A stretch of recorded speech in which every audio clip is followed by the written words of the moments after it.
Moi, je me dis bonsoir à tous. Je suis béni en réalité, Seigneur, de pouvoir témoigner de Dieu. Pour Samuel, l'ancien petit foyer, la Lydia. Mon vrai Seigneur, ça fait longtemps que je devais venir ici. Et ça fait 2 ans que je me dis à Samuel que je devais venir, mais pour l'occasion, ça fait maintenant. Et puis je suis béni dans mon cœur en de les voir. Il y a 2 ans de ça, j'étais en mission avec eux. Et c'est vraiment un foyer qui m'a apporté beaucoup dans ma vie chrétienne. Je dis en vérité, Seigneur, je ne suis pas là pour élever des hommes, ou peu importe, mais je le dis, mon Dieu, ils m'ont apporté beaucoup. Mais bon, donc voilà, donc je remercie les frères, les anciens de laisser la place pour témoigner. Moi, je vais vous expliquer mon témoignage, je vais en dire un morceau, parce que le témoignage, moi, il est compliqué, mais moi, ça fait 7 ans que j'appartiens à Dieu. Et moi et mon foyer, on s'est baptisé en même temps avec ma compagne. Et dans ma vie chrétienne, dans ces 7 ans-là, j'ai eu une passe où j'ai lâché la main de Dieu. Je suis parti loin de la maison de Dieu. Ça faisait 2 ans que j'étais chrétien, puis des choses que je n'ai pas compris, et je suis parti loin du Seigneur. Alors, je ne vais pas m'arrêter sur là-dessus, parce que ça serait trop long. Mais puis quand je vous dis que je suis parti, je suis parti loin, je suis parti loin. Je suis retourné dans le monde, comme j'étais dans mon ancienne nature, mais beaucoup pire. Et puis ça a duré comme ça dans mon foyer pendant 1 an. Pendant 1 an, j'ai fait la misère dans mon foyer, à ma compagne. Ma compagne avait essayé toujours de suivre les choses de Dieu, mais c'était compliqué pour elle, parce que moi, je ne voulais pas. J'étais un garçon qui aimait faire la fête, j'étais un garçon de vie, et puis c'était compliqué pour elle. Et puis je vous dis, ça a duré comme ça pendant 1 an. Pendant 1 an, c'est resté comme ça dans mon foyer, et puis l'émission, je ne voulais plus y aller, je ne voulais plus partir. C'était pas la peine. Nous, on a des terrains sur Bordeaux. Et je voulais pas bouger de chez moi. Ma compagne voulait partir. Puis moi, je voulais pas. Je voulais rester chez moi. J'ai dit, c'est fini. J'ai une mission. Je vais mettre plus un pied. J'ai dit, arrête de m'embêter. Puis voilà, j'étais un garçon comme ça. Et puis je vous dis, puis pendant cette année que ça a duré là, j'étais chez moi. Puis je voulais pas bouger du terrain. Puis je faisais mon petit travail. Et il y avait mon petit cousin qui était avec moi aussi, qui était venu me rejoindre. Puis on bougeait pas. Et puis un matin, je me suis levé. Je suis parti travailler, comme le matin que je faisais, et puis j'avais ma petite, j'ai 3 enfants, et j'avais ma petite dernière, elle avait 3 ans. Et puis je suis parti travailler, je travaillais à Bordeaux, et quand je suis parti travailler, je suis parti le matin, puis j'avais pas de batterie dans les téléphones, mon cousin non plus, et puis je suis rentré le soir vers 7 h. Et quand je suis rentré le soir vers moi, vers 7 h, là, je suis rentré dans le terrain, c'était fin juin, c'était le 29 juin 2020, ça s'est passé. Et je suis rentré chez moi, puis j'ai vu devant mon terrain, il y avait les gendarmes, il y avait les pompiers, plein de voitures, et il se passait plein de choses devant chez moi. Et quand je suis arrivé avec mon cousin, je disais, je sais pas, je me dis d'avoir peut-être un accident ou quelque chose, je sais pas qu'est-ce qui s'est passé.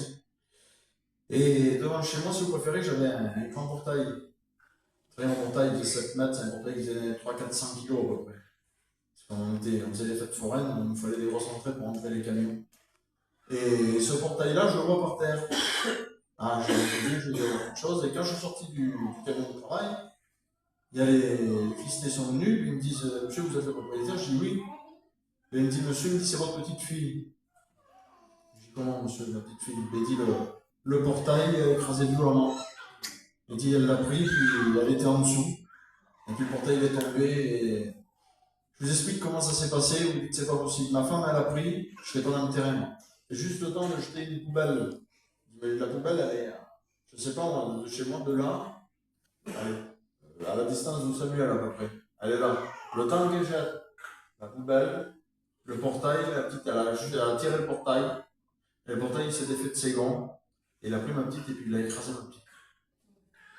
Mais pas comme, vous voyez, il a pris ma petite, les épaules sont passées entre 2 barreaux et ça y a écrasé la tête par terre. Puis c'est 300 kilos qui était en train de l'écraser.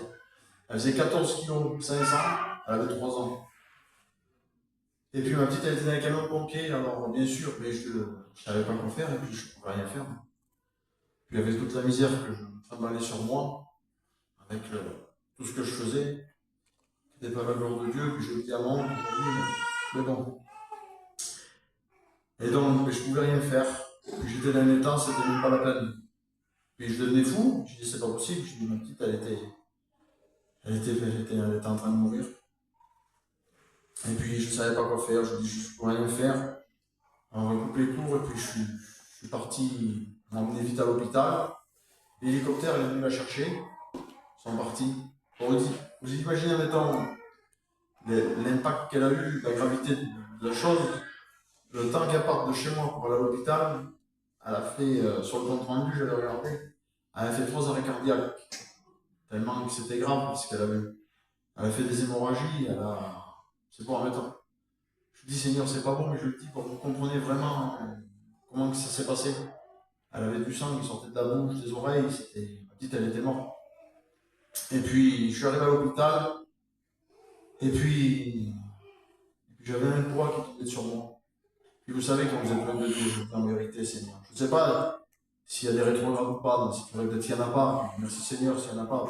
Puis s'il y en a, ben, c'est peut-être pour toi ce soir, je ne sais pas. Et je peux vous dire que c'est compliqué. Parce que vous savez, j'étais un garçon qui, comme tout le monde, vous savez, on travaille, on fait une vie, on fait un petit, j'aime faire mon petit business, et puis voilà. Et vous savez, à ce moment-là, dans des moments comme ça, mais toutes ces choses, ça passe là, je n'y pensais même plus.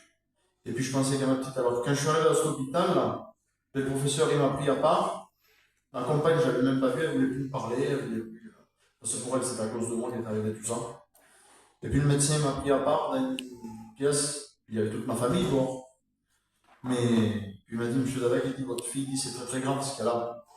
Il dit, elle a fait un édème cérébral, puis la boîte crânienne qui s'est fracturée, et puis elle est en train de faire du sang dans le cerveau.